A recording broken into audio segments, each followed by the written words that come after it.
Em nome do Senhor Jesus, amém. Certamente você já deve ter ouvido essa frase. Você sabe com quem está falando? Nós vivemos num mundo onde constantemente somos definidos por aquilo que somos, né? Pelos nossos status, pela nossa posição social. Mas como Deus tem nos visto, como Deus nos vê, como Deus vê a mim e a você. A minha proposta para essa noite é que, ao invés de buscar a nossa identidade nas definições externas e temporárias que o mundo oferece, devemos voltar para a palavra de Deus. E no livro de Judas, encontramos uma revelação clara de quem realmente somos em Cristo. E essa identidade, ela irá nos firmar e nos guiar na nossa jornada de fé. Leia comigo, Judas 1:1.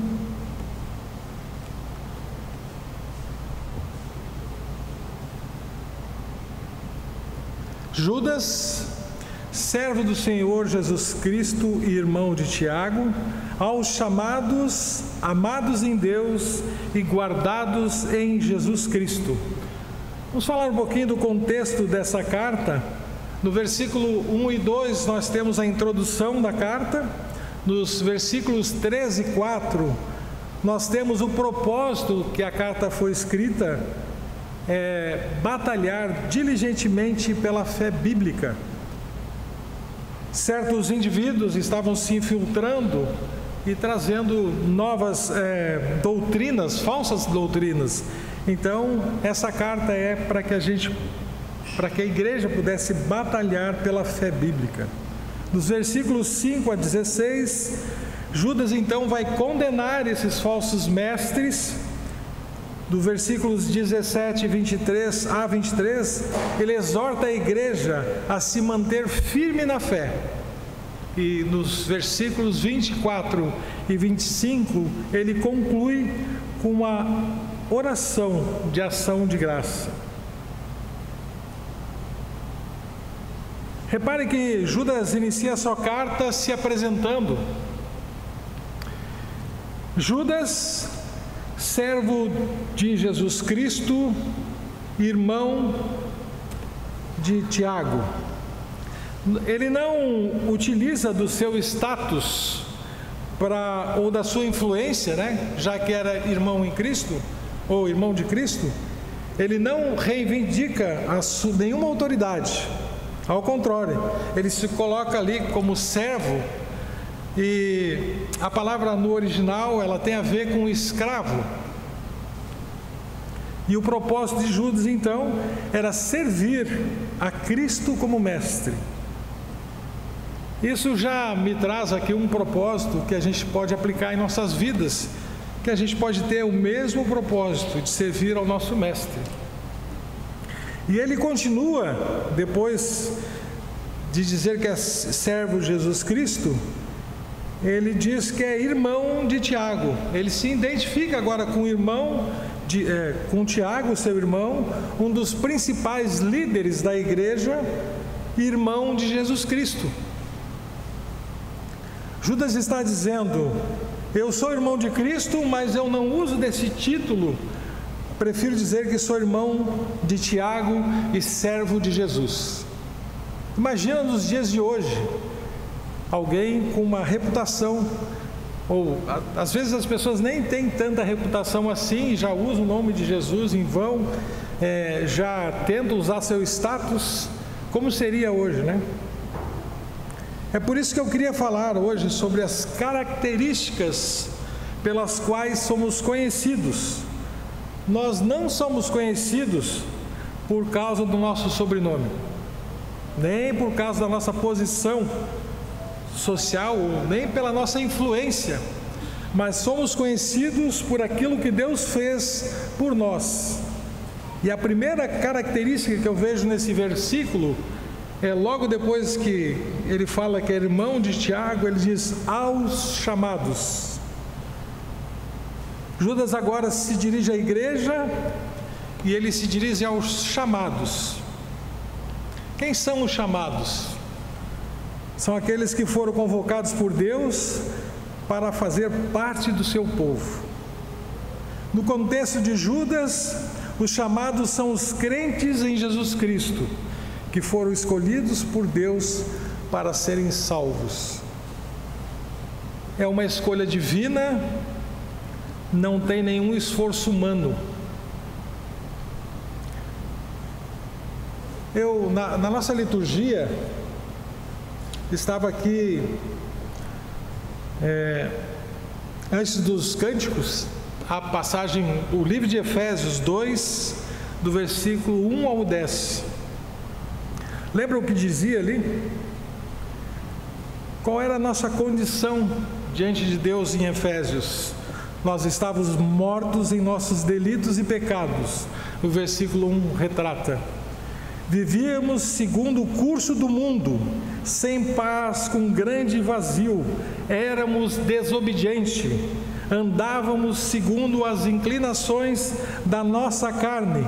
Fazíamos a vontade da carne e dos pensamentos. Éramos filhos da ira, inimigos de Deus. Não podíamos mudar em nada a nossa situação. É isso que está retratado ali no livro de Efésios. Talvez, e certamente, na nossa caminhada sem Deus, a gente buscou mudar a nossa situação. Buscou paz em religiões, em fazer o bem, em ação social, mas nada disso nos dá a paz. Você pode até estar pensando, eu não concordo com o que o Galdino está dizendo, e eu te respondo, brigue com a palavra de Deus. É ela que diz, não sou eu. Brigue com a palavra de Deus, porque está escrito na palavra, éramos pecadores, nós éramos inimigos de Deus. Todo aquele que não é nascido de Deus é inimigo de Deus, e não há nada que eu possa fazer para me aproximar de Deus, nada. Essa é a realidade do pecador sem Cristo. Ele não pode mudar seu estado, ele é um pecador, ele não pode fazer nada para mudar essa condição. Mas o versículo 5 de Efésios 2 nos diz que ele nos deu vida, ele muda a nossa história,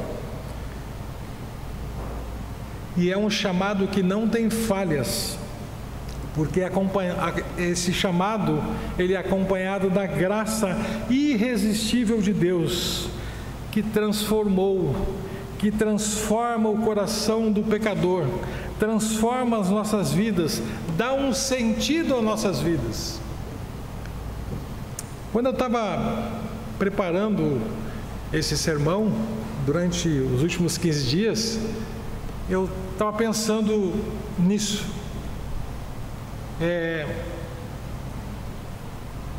De fazer um exercício aqui, agora, e cada um de nós poder pensar, como estava a tua vida, quando Deus te arrancou do lamaçal dos pecados? Qual era a tua condição? Às vezes nós não valorizamos aquilo que Cristo fez na cruz. Não valorizamos o chamado de Cristo, a nossa nova identidade. E essa é a ideia, que eu queria que a gente tirasse um tempinho e pensasse nisso. Onde eu estava quando Cristo me arrancou, me transformou, me transportou do pecado para a luz? Se eu pudesse compartilhar com vocês aonde eu estava. Onde você estava quando Cristo transformou a sua vida?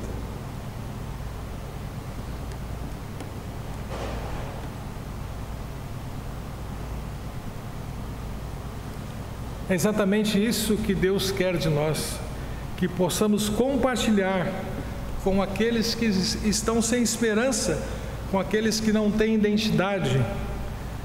Deus nos chamou das trevas para a luz. Isso nos dá uma nova identidade e Deus nos ama. Então, Judas diz: aos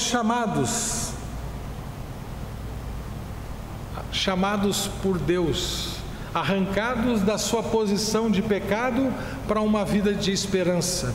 E ele continua o versículo. Ele diz: aos amados em Deus. Deus não só nos chama, mas também nos ama. E eu também queria compartilhar, eu compartilhei na liturgia, a primeira leitura foi João 3, do versículo 16 ao 21. O que diz no João 3, 16? Vamos de cor, hein?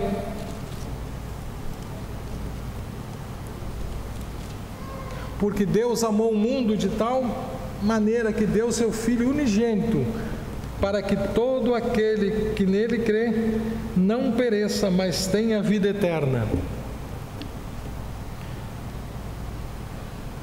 O amor de Deus, ele é revelado a nós através do seu Filho na cruz. Seu Filho morrendo na cruz em nosso lugar. Havia uma grande dívida que deveríamos pagar, mas Deus, ele paga isso através do sangue do Cordeiro. A palavra amor aqui no original indica um amor incondicional, um amor que não depende do que eu faça.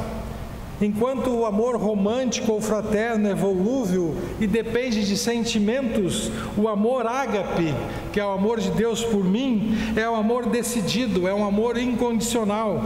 Ele não é baseado em méritos, ele não é baseado em ações da pessoa amada. É um amor que flui da natureza divina e soberana de Deus. O amor de Deus, ele não tem causa em nós, mas em Deus. O fato de sermos amados de Deus Pai, nos lembra que o amor de Deus por nós é eterno, imutável. Ele não varia de acordo com as nossas falhas ou o nosso sucesso. Já pensou se fosse assim?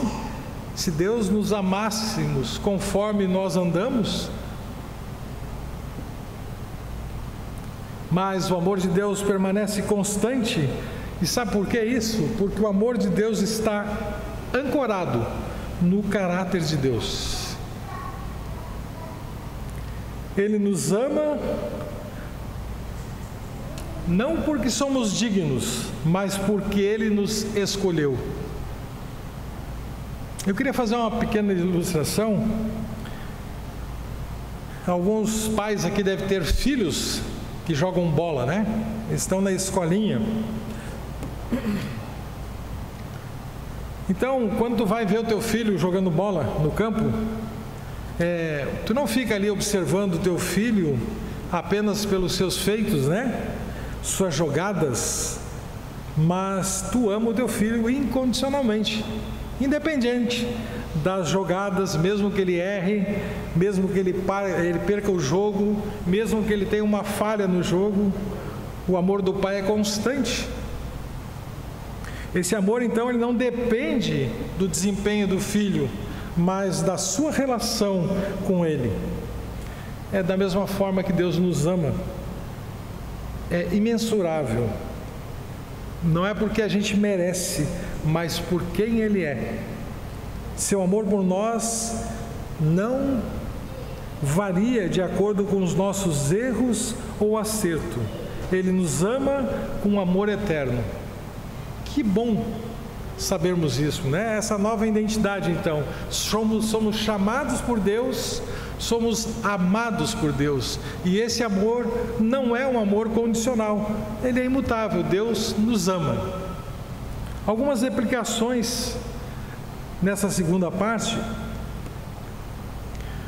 O amor de Deus nos ensina a amar como Ele nos ama. Nos capacita a perdoar e ter misericórdia.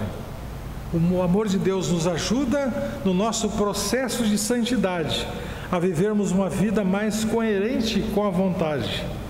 O amor de Deus nos capacita para o serviço.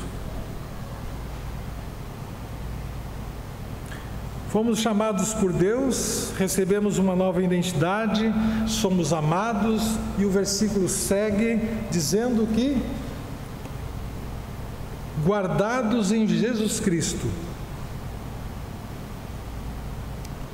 Mães, imagine seu filho num parque cheio de brinquedos, um movimento muito grande, pessoas ao redor. Como é que você fica? Atenta, observa de perto, garante que nada de ruim possa acontecer com seu filho ou sua filha, mesmo que a criança não esteja percebendo. A mãe está constantemente cuidando e protegendo o seu filho. O termo usado aqui em Judas para guardado é protegido, preservados por Deus. Isso implica que, embora o crente ele enfrente dificuldades, tribulações, perseguições, ele estará guardado em Cristo, que vai proteger, manter seguro em sua vontade.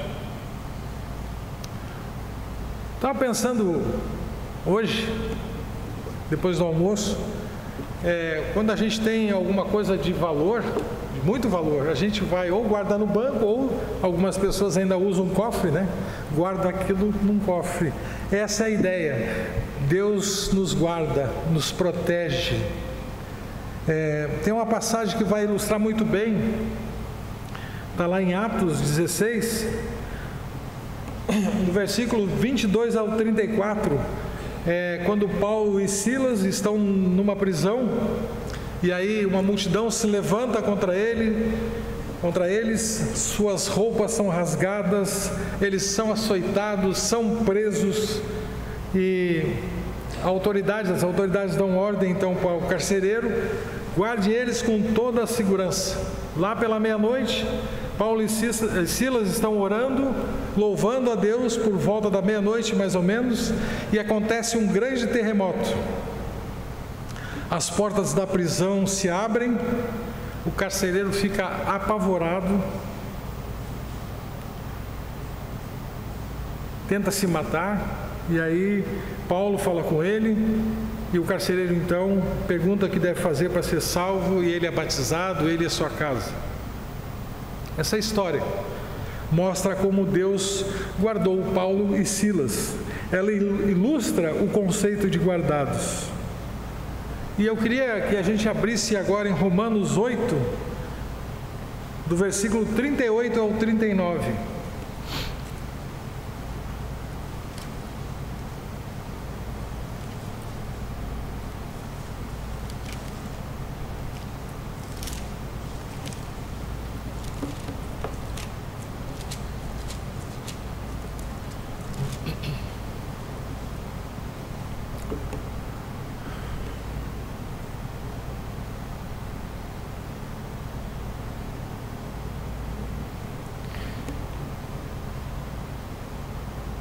Porque estou bem certo de que nem a morte, nem a vida, nem os anjos, nem os principados, nem as coisas do presente, nem do porvir, nem os poderes, nem a altura, nem a profundidade, nem qualquer outra criatura poderá separar-nos do amor de Deus que está em nosso Senhor. Esse é um daqueles versículos que devem estar na nossa mente toda vez que somos atribulados, ou perseguidos, ou passamos por um momento de aflição. Esse é um daqueles versículos que deve estar riscado na sua Bíblia. Essa é uma grande promessa que Deus tem para cada um de nós, para a sua igreja. Estamos seguros, protegidos pelo amor de Deus. Olha como é interessante, nada nada, mais uma vez, nada poderá nos separar do amor de Deus. Pode ser enchente, pode ser luto, nada pode nos separar do amor de Deus. Isso tem que fazer diferença na minha vida. Essa promessa, ela deve guiar a minha vida.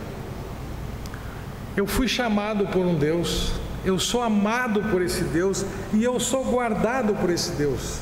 Nós cantamos um hino aqui, até quando? Até o dia final. E nós temos a palavra que nos dá essa certeza que coisas vão acontecer, com certeza coisas vão acontecer comigo e contigo, por sermos crentes. Nós vamos passar por tribulações, com certeza. A gente vai passar por apuro. O ano passado a gente passou por um grande problema no Rio Grande do Sul, que foi as enchentes, mas nem as enchentes vão nos separar do amor de Deus. Ele nos cuida, Ele nos ama, e isso deveria nos motivar, e isso deveria fazer com que o nosso coração demonstrasse gratidão a esse Deus.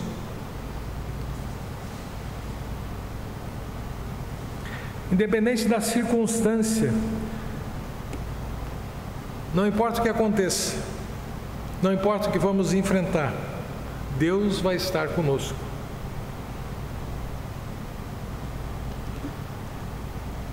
Na carta de Judas, nesses primeiros 2 versículos, nós percebemos a importância de reconhecer a nossa verdadeira identidade. Nós somos chamados por Deus, amados em Deus Pai e guardados em Jesus Cristo. Essa compreensão, ela vai agora ser uma base sólida para a nossa fé. Ela vai nos fortalecer diante de todas as coisas. Eu queria trazer algumas aplicações finais, para que nós pudéssemos levar isso no nosso coração. A primeira aplicação devemos constantemente lembrar que a nossa identidade não está nas circunstâncias externas ou nas definições do mundo, mas em sermos chamados por Deus. Isso nos dá confiança para viver de acordo com seus propósitos e não nos deixar abater pelas pressões sociais. O amor de Deus é imutável, Ele é eterno, Ele nos capacita a amar uns aos outros. Esse amor nos ajuda a perdoar, a ter compaixão e a exercer misericórdia. Saber que somos guardados em Jesus Cristo nos dá segurança e paz, independente das tribulações que enfrentamos. Que possamos viver diariamente sob a luz dessas verdades, sendo testemunha fiel do amor e da proteção que Deus nos oferece. Que Deus nos capacite